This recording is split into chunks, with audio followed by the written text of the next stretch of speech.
Hi everybody, welcome back to my channel. My name is Zara and today I'm going to be giving you beginner sci-fi recommendations. I've really been getting into sci-fi over the last year or so, and I think I have a pretty good list now of recommendations that I would give for people who are just starting to get into fantasy or who want to delve a little bit deeper into the genre without having to read anything too complex and too mind-numbing.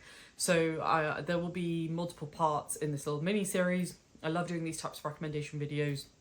If there's any special requests that you have, let me know down in the comments, but otherwise let's begin part one of this video. So the first book that I'm going to recommend is an oldie but a goodie, and that is The War of the Worlds by H.G. Wells. This is a really short book. I think it's about 200 pages, and it's a really good beginner sci-fi because it introduces us to some very common tropes in sci-fi, but in a very user-friendly way.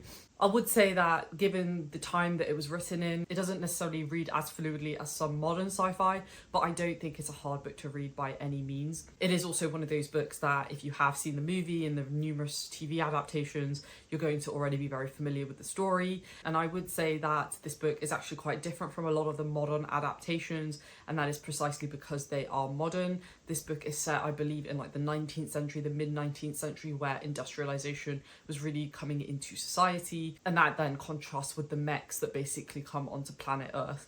It is quite a fast-paced story. I think the characters are really compelling. I think it's one of those books that you can read over a weekend if you just want to get stuck into something that's a fun, interesting ride. The next recommendation is another oldie but a goodie. I don't think it's as old as The War of the Worlds, but the author is deemed as kind of like a classic sci-fi author, and that is Do Androids Dream of Electric SHP by Philip K. Dick.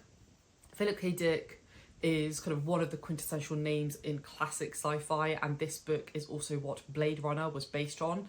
So it is one of those books, again, that if you've watched the movies, you're going to have a sense of familiarity with this world, and if you haven't, you're going to at least see what the inspiration was for these very big, popular, blockbuster sci-fi films.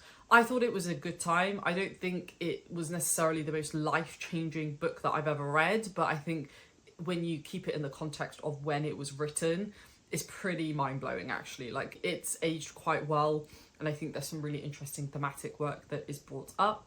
I do think Philip K. Dick is also quite a decent writer, similar to H.G. Wells, because they're writing, 100 years ago and even longer than that. The writing doesn't necessarily feel as fluid for a modern audience, but I don't think it's a hard book to read per se. Again, it's about 200 pages long. You can get through it in a day or two. It's a really good one to read, and I think if you're starting to get into sci-fi, you should read a few of the classics that have inspired a lot of modern sci-fi authors. So definitely recommend that one. The next one we have is one of my favourite books of all time, and it's a book that I've talked about quite a lot on my channel now, and I will continue to talk about it a lot on my channel. I do think this is beginner friendly, and that is Flowers for Algernon by Daniel Keyes. This is a book that is very deep thematically, and we are essentially following a young boy as he goes through a surgery that essentially makes him more intelligent. And with that increased intelligence, we see Charlie go through a bit of a whirlwind, a bit of a roller coaster experience of being a productive human being in society, and we get his kind of reflections on that. It's quite a disturbing read in places. I wouldn't say it's the easiest read purely from an emotional perspective, but I think it is quite an easy book to get through. I read it in like 3 or 4 hours because I was so hooked and I needed to know what happened by the end of it. And without a doubt, Keyes lands the ending as well. Next up, we have a series or a book that whenever you think of sci-fi, this one always comes up on lists, and for good reason. And so I have to bring it up, and that is The Hitchhiker's Guide to the Galaxy by Douglas Adams. This series is so good. There's 5 books, if I remember correctly. You don't really need to read past book 3. Book 4 and book 5 kind of go off on their own little journey. But Arthur Dent is such a great character. Ford Prefect is such a great character. There are so many great characters in this series. It's one of those series that you will laugh, and at the same time you will think about some really broad philosophical themes. There's a lot kind of under the surface in this series. I think you can read it and just have a really fun time with it, but at the same time, if you want to dig a little bit deeper, you can also do that, because there's a lot of thematic work buried under the surface. I say buried under the surface, that's not necessarily true. I think some of it is very much on the surface, but there are kind of implications upon implications once you dig a little bit deeper into this world. It's just fantastic. The books are really short. Each individual book I don't think is more than like 300 pages. It's just a really good time. I do recommend the audiobook as well. My brother listened to the audiobook recently and absolutely loved it. So definitely check that out if you're more of an audio person. But regardless, it's just great and you have to read it. It's so good. It's also very, very easy to read and get through. Next up, we have a modern sci-fi book, and this I would say is kind of like borderline sci-fi fantasy, but I think it leans more into sci-fi because the setting is very much cyberpunky, and I don't know, it feels more like a sci-fi book to me than it does a fantasy book. And that is 36 Streets by T.R. Napper. This is a book that is a standalone sci-fi book, and it is exploring themes around simulation and the impact simulation has on human empathy. But then there's also themes around like identity, finding oneself in an increasingly technological world. There are some really interesting characters. It's written very easily. It's written very well in the sense that you can read it quite quickly. Our main character is a very interesting character because she's going through her own struggles as well. And I think the key thing that really shined for me when I read this book was the setting, and it's set in an area in Hanoi, which I believe is an actual area in reality, and that is called the 36 Streets. And it's many ways it's very technologically advanced, but in many other ways there's a lot of inequality, inequity, and in many ways the society is very behind as well.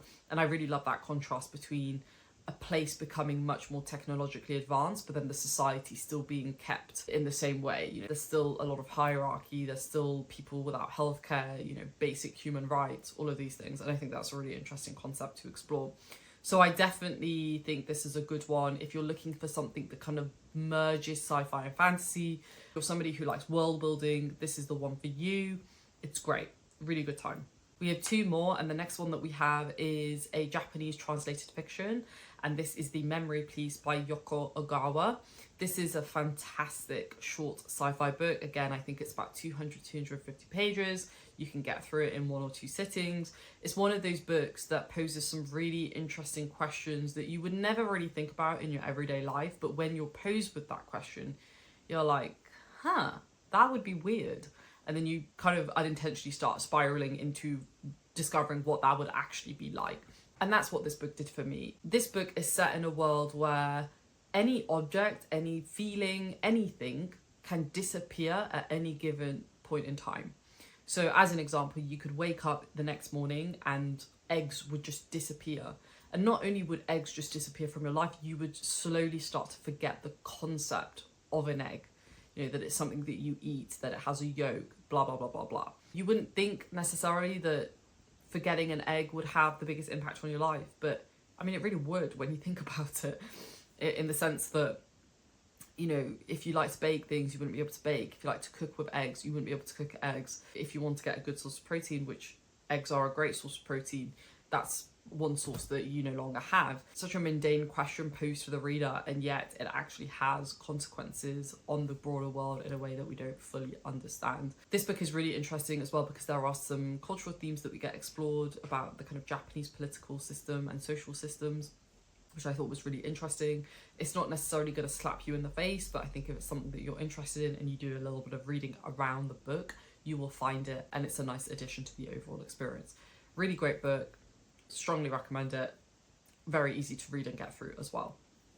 Last but most certainly not least, we have Kindred by Octavia E. Butler.